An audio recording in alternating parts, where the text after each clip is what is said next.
ಇನ್ನೊಂದು ಕಡೆ ಟೆಹರಾನ್ನಲ್ಲಿ dog fight ಆಯಿತು. ಡಾಗ್ ಫೈಟ್ ಅಂದರೆ ನಾಯಿಗಳ ಜಗಳ ಅಲ್ಲ, ಏರ್ಫೋರ್ಸ್ ಭಾಷೆಯಲ್ಲಿ ಎರಡು ಯುದ್ಧ ವಿಮಾನಗಳ ಆಕಾಶದಲ್ಲೇ ಒಂದನ್ನೊಂದು ಬೆನ್ನು ಹತ್ಕೊಂಡು ಒಂದನ್ನೊಂದು ಧ್ವಂಸಗೊಳಿಸುವ ಪ್ರಯತ್ನ ಮಾಡಿದಾಗ ಡಾಗ್ ಫೈಟ್ ಅಂತಾರೆ. ಅಂಥದ್ದೊಂದು ಡಾಗ್ ಫೈಟ್ ಟೆಹರಾನಿನ ಆಕಾಶದಲ್ಲಿ ನಡೀತು.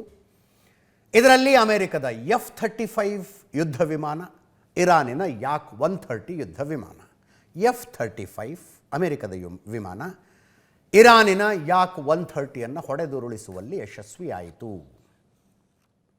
ಇದು ನೋಡಿ, ಒಂದು ಕಡೆ ಯುದ್ಧ ಏನೇನಾಗ್ತಾ ಇದೆ ಅನ್ನೋ ಅಪ್ಡೇಟು. ಇಡೀ ಪ್ರಪಂಚ ಅಥವಾ ಪ್ರಪಂಚವನ್ನು ಆಳುವಂಥವರು ಸೇನಾ ಕ್ಷಮತೆಯಲ್ಲಿ ಹೆಚ್ಚು ಆಸಕ್ತಿಯನ್ನು ಇಟ್ಕೊಂಡವರು ಯಾವ್ಯಾವ ಆಯುಧ ಹೆಂಗೆ ಕೆಲಸ ಮಾಡಿದ್ವು ಅನ್ನೋದರ ರಿಯಲ್ ಡೆಮಾನ್ಸ್ಟ್ರೇಷನ್ ಅನ್ಕೋತಾರೆ ಇವರು. For the first time F-35 ಇನ್ನೊಂದು ಯುದ್ಧ ವಿಮಾನ ಅಂದರೆ ಮಾನವ ಸಹಿತ ಪೈಲಟ್ ಹಾರಿಸ್ತಾ ಇದ್ದ ಇನ್ನೊಂದು ಯುದ್ಧ ವಿಮಾನವನ್ನು ಬೆನ್ನು ಹತ್ಕೊಂಡು ಹೋಗಿ ಹೊಡೆದು ಹಾಕಿದ್ದು ಇದು ಫಸ್ಟ್ ಟೈಮ್. ಇದು ಫಾರ್ ದ ಫಸ್ಟ್ ಟೈಮ್ ಅಂದರೆ F-35ನ ಕ್ಷಮತೆ ಏನು ಅಂತ ಅಮೆರಿಕಕ್ಕೆ ತೋರಿಸೋದಕ್ಕೆ ಇದು ಉದಾಹರಣೆ ಆಯಿತು. ಇರಾನಿನ YAK-130 ಹೊಡೆದುರುಳಿಸಿದ್ದೀವಿ ನೋಡಿ ಅಂತ. YAK-130 ಏನು ಭಾಳ ಸೊಫಿಸ್ಟಿಕೇಟೆಡ್ ಫೈಟರ್ ಜೆಟ್ ಅಂತ ಅನ್ಕೋಬೇಡಿ. ಇರಾನಿನ ಏರ್ಫೋರ್ಸ್ಗೆ ಅದೊಂದು ವೀಕ್ನೆಸ್ ಇತ್ತು. ಇನ್ನೊಂದು ಕಡೆ ಇರಾನ್ ತನ್ನ ಅತಿ ದೊಡ್ಡ ಟ್ರಂಪ್ ಕಾರ್ಡನ್ನು ಬಳಸ್ತಾ ಇದೆ. ಡೊನಾಲ್ಡ್ ಟ್ರಂಪ್ ಕಾರ್ಡ್ ಅಲ್ಲ, ಟ್ರಂಪ್ ಕಾರ್ಡನ್ನು ಬಳಸ್ತಾ ಇದೆ. ಹಾರ್ಮುಜ್ ಜಲಸಂಧಿ. ಇರಾನ್ ಸ್ಪಷ್ಟವಾಗಿ ಹೇಳಿದೆ, ಯಾವ್ಯಾವ ಆಯಿಲ್ ಟ್ಯಾಂಕರ್ಗಳು ಎಲ್ಲೆಲ್ಲಿದ್ದಾವೋ ಅಲ್ಲೇ ಇರಬೇಕು, ಕದಲಿದ್ರೆ ಹೊಡಿತೀವಿ. ಆ ರೀತಿ ಕದಲುವ ಪ್ರಯತ್ನ ಮಾಡಿದ 10 ತೈಲ ಟ್ಯಾಂಕರ್ಗಳನ್ನು IRGC ಉಡಾಯಿಸಿದೆ. ಹೊತ್ಕೊಂಡು ಉರಿತಾ ಇರೋದು ನೋಡ್ತಾ ಇದ್ದೀರಿ. ಹಾರ್ಮುಜ್ ಜಲಸಂಧಿಯಲ್ಲಿ ಆಯಿಲ್ ಟ್ಯಾಂಕರ್ಗಳ ಹೊತ್ಕೊಂಡು ಉರಿತಾ ಇರೋದು. ಚೀನಾಕ್ಕೆ ಹೋಗ್ತಾ ಇರುವ ಆಯಿಲ್ ಟ್ಯಾಂಕರ್ ಮಾತ್ರ ಬಿಡ್ತೀವಿ ಅಂತಾರೆ ಅವರು. ಈ ಯುದ್ಧದಲ್ಲಿ ಸಹಾಯಕ್ಕಲ್ಲ, ಬಟ್ ಹಿಸ್ಟಾರಿಕಲಿ ಇರಾನ್ನ ಸಹಾಯಕ್ಕೆ ಚೀನಾ ಇದೆ ಅನ್ನುವ ಕಾರಣಕ್ಕೆ ಇಲ್ಲಿ ತನಕ ಸುಮಾರು 700 ತೈಲ ಟ್ಯಾಂಕರ್ಗಳು ಸ್ಟ್ರಕ್ ಆಗಿದಾವಲ್ಲಿ. ಇಂಟರ್ನ್ಯಾಷನಲ್ ಆಯಿಲ್ ಮಾರ್ಕೆಟ್ನಲ್ಲೊಂದು ತಲ್ಲಣ ಇದು. ಹಾರ್ಮುಜ್ ಜಲಸಂಧಿಯ ನಕಾಶೆನ ನೆನ್ನೆ ತೋರಿಸಿದ್ವಿ. ಜೊತೆಗೆ ಕ್ಯಾಲ್ಕುಲೇಷನ್ಸ್ ಹೇಳಿದ್ವಿ ನಿಮಗೆ. ಜಗತ್ತಿಗೆ ಬೇಕಾದ ಟೋಟಲ್ ಆಯಿಲ್ನ 22% ಅಲ್ಲಿಂದಾನೇ ಬರಬೇಕು.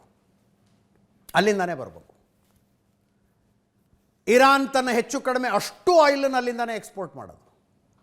ಸೌದಿ ಅರೇಬಿಯಾ ತಾನು ಪ್ರೊಡ್ಯೂಸ್ ಮಾಡುವ 80 to 90% ಆಯಿಲನ್ನು ಅಲ್ಲಿಂದ ಹೊರಗೆ ಕಳಿಸುತ್ತೆ. ಇಡೀ ಮಧ್ಯಪ್ರಾಚ್ಯ ಆ ಹಾರ್ಮುಜ್ ಜಲಸಂಧಿಯ ಮೂಲಕ ಹೊರಗೆ ಕಳಿಸೋದು. ಇರಾನ್ ಬಾರ್ಡರ್ಗೆ ತಾಗಿಕೊಂಡು 31 ಕಿಲೋಮೀಟರ್ ಒಂದು ಗ್ಯಾಪ್ ಸಿಗುತ್ತೆ. 31 ಕಿಲೋಮೀಟರ್ ಅಗಲ ಇದೆ ಅಲ್ಲಿ ಸಮುದ್ರ ಅಷ್ಟೇ. 33 ಕಿಲೋಮೀಟರ್ ಒಂಥರ ಚಿಕನ್ ನೆಕ್ಕಿದ್ದಂಗೆ. ಇರಾನ್ ಯಾವಾಗ ಬೇಕು ಅವಾಗ ಅದನ್ನ ಹಿಚಕಬಹುದು. ಆ ಹಾರ್ಮುಜ್ ಜಲಸಂಧಿಯಲ್ಲಿ ಸ್ಪಷ್ಟವಾಗಿ ಹೇಳ್ತಾ ಇದೆ, ಒಂದು ಹಡಗು ಇದನ್ನು ದಾಟಬಾರ್ದು. ಯಾವ ಹಡಗು ಅರ್ಥಾತ್ ಆಯಿಲ್ ಟ್ಯಾಂಕರ್ ಚೀನಾಕ್ಕೆ ಆಯಿಲ್ ತೆಗೆದುಕೊಂಡು ಹೋಗ್ತಾ ಇದೆಯೋ ಅದೊಂದು ಹೋಗಬಹುದು ಅಂತ. ಭಾರತೀಯರಾಗಿ ನಮಗೆ ಆತಂಕ ಇರಬೇಕಾಗಿದ್ದು ಈ ಯುದ್ಧದ ವಿಷಯದಲ್ಲಿ ಇದು. ಒಂದು ಲೆಕ್ಕಾಚಾರದ ಪ್ರಕಾರ ಭಾರತದ ಹತ್ರ 74 ದಿನಗಳಿಗಾಗುವಷ್ಟು ಆಯಿಲ್ ಸ್ಟಾಕ್ ಇದೆಯಂತೆ. ಈಗಾಗಲೇ ಪರ್ ಬ್ಯಾರೆಲ್ ಆಯಿಲ್ ರೇಟ್ ಜಾಸ್ತಿ ಆಗ್ತಾ ಇದೆ, 30% ಜಾಸ್ತಿ ಆಗಿದೆ. ಇದು ಇನ್ನಷ್ಟು ದಿವಸ ಮುಂದುವರೆದು ಇನ್ನಷ್ಟು ದಿವಸ ಯಾವುದೇ ಹಡಗು ಅಲ್ಲಿಂದ ಬರದೆ ಹೋದರೆ ಆಯಿಲ್ ಪ್ರೈಸ್ ಶೂಟಪ್ ಆಗ್ತವೆ.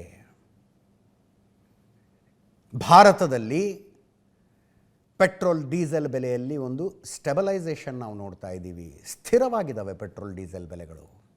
ಏಕಾಏಕಿ ಶೂಟಪ್ ಆದರೆ ಬರೀ ಪೆಟ್ರೋಲ್ಗೆ ಜಾಸ್ತಿ ದುಡ್ಡು ಕೊಟ್ವಿ, ಡೀಸೆಲ್ಗೆ ಜಾಸ್ತಿ ದುಡ್ಡು ಕೊಟ್ವಿ ಅಂತಿರೋದಿಲ್ಲ. ಅದರ ಕಾಸ್ಕೇಡಿಂಗ್ ಎಫೆಕ್ಟ್ ಪ್ರತಿಯೊಂದು ಅಗತ್ಯ ವಸ್ತುವಿನ ಮೇಲೂ ಆಗುತ್ತೆ. ಭಾರತೀಯರಾಗಿ ಪರ್ಟಿಕ್ಯುಲರ್ ಆಗಿ ನಮಗೆ ಆತಂಕ ಇರಬೇಕಾದದ್ದು ಆ ವಿಷಯದಲ್ಲಿ. ಹಾರ್ಮುಜ್ ಜಲಸಂಧಿ ಇನ್ನೂ ಎಷ್ಟು ದಿವಸ ಹೀಗೆ ಇರುತ್ತೆ ಅಂತ. ರಷ್ಯಾದಿಂದ ಚೀಪ್ ಆಯಿಲ್ ಖರೀದಿ ಮಾಡ್ತಾ ಇದ್ವಿ ನಾವು. ಬರ್ತಾ ಬೇರೆ ಬೇರೆ ಕಾರಣಗಳಿಗಾಗಿ ಮೊದಲು ಖರೀದಿ ಮಾಡಿದಷ್ಟು ಚೀಪಾಗಿ ಆಯಿಲ್ ಸಿಗೋದಿಲ್ಲ ಅನ್ನೋ ಸಿಚುವೇಶನ್ ಬಂತು. ಅದೇ ಟೈಮಿಗೆ ಡೊನಾಲ್ಡ್ ಟ್ರಂಪು ಆ ಟ್ರೇಡ್ ಅಗ್ರಿಮೆಂಟಿನ ಬ್ಲ್ಯಾಕ್ ಮೇಲ್ ಮಾಡಿ ಭಾರತ ರಷ್ಯಾದಿಂದ ಆಯಿಲ್ ಖರೀದಿ ಮಾಡಬಾರ್ದು ಅನ್ನೋ ಲೆವೆಲ್ಗೆ ತಂದಿಟ್ಟರು. ಭಾರತ ರಷ್ಯಾದಿಂದ ಆಯಿಲ್ ಖರೀದಿ ಮಾಡ್ತಾ ಇರೋದು ಕಡಿಮೆ ಆಗಿದೆ ಈಗ.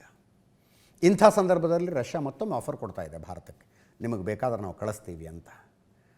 ಡೊನಾಲ್ಡ್ ಟ್ರಂಪಿಗೆ ಹೇಳಿ ಕನ್ವಿನ್ಸ್ ಮಾಡಿ, ನೀವು ಶುರು ಮಾಡಿದ ಯುದ್ಧದಿಂದಾಗಿ ನಮ್ಮ ದೇಶದಲ್ಲಿ ಪೆಟ್ರೋಲು ಡೀಸೆಲ್ ರೇಟ್ ಜಾಸ್ತಿ ಮಾಡ್ಕೊಳ್ಳೋಕೆ ನಾವು ತಯಾರಿಲ್ಲ ಅಂಥೇಳಿ ರಷ್ಯಾದಿಂದ ಆಯಿಲ್ ತೆಗೆದುಕೊಂಡು ಬಂದರೆ ಅದು ಭಾರತಕ್ಕೂ ಒಳ್ಳೆಯದು, ಪ್ರಪಂಚಕ್ಕೂ ಒಳ್ಳೆಯದು. ಯಾಕಂದರೆ ಆಯಿಲ್ ಮಾರ್ಕೆಟ್ ಅಂತ ಒಂದಿರುತ್ತಲ್ಲ, ಭಾರತದಂಥ ದೊಡ್ಡ ಕನ್ಸ್ಯೂಮರ್ ತನಗೆ ಬೇಕಾದಷ್ಟು ಆಯಿಲನ್ನು ಆ ಜನರಲ್ ಮಾರ್ಕೆಟ್ನಿಂದ ಖರೀದಿ ಮಾಡ್ತೀವಿ ಅಂತ ಹೋದರೆ ಟೋಟಲ್ ಬೆಲೆ ಜಾಸ್ತಿ ಆಗುತ್ತೆ, ಒಟ್ಟಾರೆ ಬೆಲೆ ಜಾಸ್ತಿ ಆಗುತ್ತೆ.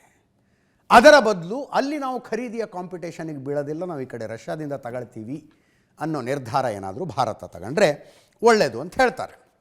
ಇನ್ನೊಂದು ಕಡೆ ಭಾರತಕ್ಕೆ ತೀರಾ ಹತ್ತಿರಕ್ಕೆ ಬಂತು ನೋಡಿ ಈ ಕದನ. ಜಿಯೋಗ್ರಫಿಕಲಿ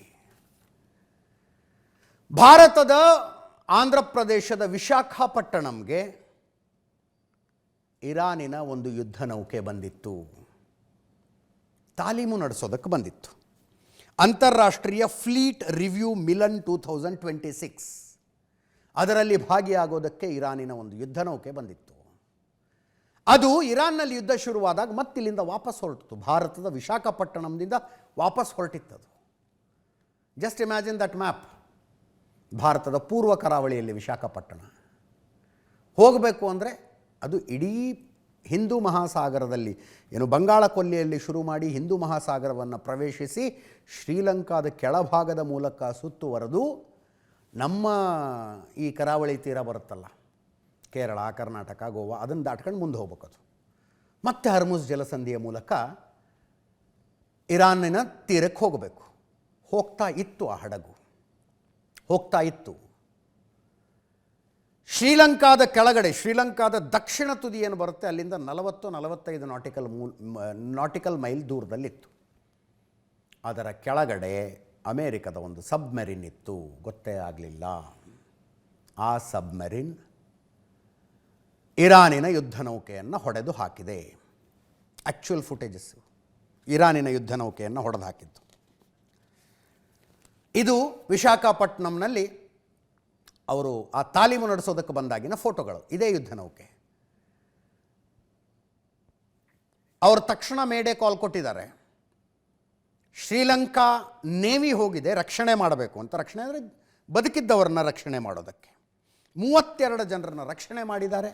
101 ಜನ ಇನ್ನೂ ನಾಪತ್ತೆ. 101 ಜನ ಅಂದರೆ ಇರಾನಿನ ನೌಕಾಪಡೆಯ ಯೋಧರು 101 ಜನ ಇನ್ನೂ ನಾಪತ್ತೆ. 1 ಸಾವು ಖಚಿತ ಆಗಿದೆ, 78 ಮಂದಿ ಗಾಯ ಆಗಿದೆಯಂತೆ. ಅಮೇರಿಕ ಹೆಮ್ಮೆಯಿಂದ ಹೇಳ್ಕೊಳ್ತು ನಾವೇ ಹೊಡೆದಿದ್ದೀವಿ ಅಂತ. ಅದರ ಜೊತೆಗೆ ಅವರು ಇನ್ನೂ ಒಂದು ಮಾತನ್ನು ಹೆಮ್ಮೆಯಿಂದ ಹೇಳ್ಕೊಂಡ್ರು. ಸೆಕೆಂಡ್ ವರ್ಲ್ಡ್ ವಾರ್ ಆದ ನಂತರ, 2ನೇ ವಿಶ್ವ ಯುದ್ಧ ಆದ ನಂತರ ಫಾರ್ ದ ಫಸ್ಟ್ ಟೈಮ್ ಶತ್ರುಗಳ ನೌಕೆಯೊಂದನ್ನು ಇನ್ನೊಂದು ನೇವಿ ಹೊಡೆದು ಹಾಕಿದ್ದು ಫಾರ್ ದ ಫಸ್ಟ್ ಟೈಮ್ ಅಂತ. 2ನೇ ಮಹಾಯುದ್ಧದ ನಂತರ ಮೊದಲನೇ ಘಟನೆ ಇದು ಅಂತಿದ್ದಾರೆ ಅವರು. ಇದೆಲ್ಲದರ ಮಧ್ಯದಲ್ಲಿ ಇರಾನ್ ಹೊಸ ನಾಯಕನೊಬ್ಬನನ್ನು ಘೋಷಿಸಬೇಕಾಗಿತ್ತು, ಘೋಷಣೆ ಮಾಡಿದೆ. ಮತ್ತೊಬ್ಬ ಸುಪ್ರೀಂ ಲೀಡರ್. ಯಾರು?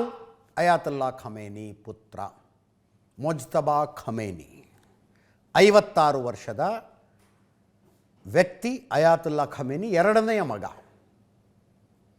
ಈ ಘೋಷಣೆಯನ್ನು ಮಾಡಲೇಬೇಕಾಗಿತ್ತು, ಯಾಕಂದರೆ IRGCಯ ಒತ್ತಡ ಅಷ್ಟಿತ್ತು. ಇಸ್ಲಾಮಿಕ್ ರೆವಲ್ಯೂಷನರಿ ಗಾರ್ಡ್ಸ್ ಕಾರ್ಪ್ಸ್ನ ಒತ್ತಡ ಹಂಗಿತ್ತು. ಸರ್ವೋಚ್ಚ ನಾಯಕನನ್ನು ಆಯ್ಕೆ ಮಾಡಲೇಬೇಕು ಅಂತ. 2012ರಲ್ಲಿ ಕೊನೆಯ ಸಲ ಕಾಣಿಸಿಕೊಂಡ ನಂತರ ಮೊಜ್ತಬಾ ಖಮೇನಿ ಹೆಂಗಿದ್ದಾರೆ ಅನ್ನೋದನ್ನು ಜಗತ್ತು ನೋಡೇ ಇರಲಿಲ್ಲ. ಈಗ ಬರ್ತಾ ಇರೋ ಫೋಟೋ. ಅರಾಫಿ ಅಯಾತುಲ್ಲಾ ಹಂಗಾಮಿ ಸುಪ್ರೀಂ ಲೀಡರ್ ಅನ್ನೋದಕ್ಕಾಗೋದಿಲ್ಲ, ಲೀಡರ್ ಆಗಿ ಆಯ್ಕೆಯಾಗಿದ್ದರು ಅರಾಫಿ ಅಯಾತುಲ್ಲಾ. IRGC ಅಬ್ಜೆಕ್ಷನ್ ಇತ್ತು, IRGC ಒಪ್ಪಲಿಲ್ಲ. ಇಸ್ರೇಲ್ನ ರಕ್ಷಣಾ ಸಚಿವ ಕಾಡ್ಜ್ ಟ್ವೀಟ್ ಮಾಡ್ತಾ ಇದ್ದಾರೆ. ಇಸ್ರೇಲನ್ನು ನಾಶ ಮಾಡುವ ಯೋಜನೆಯನ್ನು ಮುಂದುವರೆಸಿದ್ರೆ ಭಯೋತ್ಪಾದಕ ಆಡಳಿತದಿಂದ ನೇಮಕಗೊಂಡವರನ್ನು ಹತ್ಯೆ ಮಾಡ್ತೀವಿ ಅಂತ. ಭಯೋತ್ಪಾದಕ ಆಡಳಿತದಿಂದ ನೇಮಕಗೊಂಡವರಂದರೆ ಮೊಜ್ತಬಾ ಖಮೇನಿ. ಹತ್ಯೆ ಮಾಡ್ತೀವಿ. ನಾಯಕನ ಹೆಸರು ಏನೇ ಇರಲಿ, ಅವನು ಅಡಗಿದ ಸ್ಥಳ ಯಾವುದೇ ಆಗಿರಲಿ, ನಾವು ಅಮೇರಿಕ ಸೇರಿ ಕಾರ್ಯನಿರ್ವಹಿಸುವುದನ್ನು ಮುಂದುವರೆಸುತ್ತೇವೆ. ಇಸ್ರೇಲ್ ರಕ್ಷಣಾ ಸಚಿವರ ಟ್ವೀಟ್ ಇದು. IRGC ಆಯ್ಕೆಯ ವ್ಯಕ್ತಿ ಮೊಜ್ತಬಾ ಖಮೇನಿ, ಇರಾನಿನ ಹೊಸ ಸುಪ್ರೀಂ ಲೀಡರ್.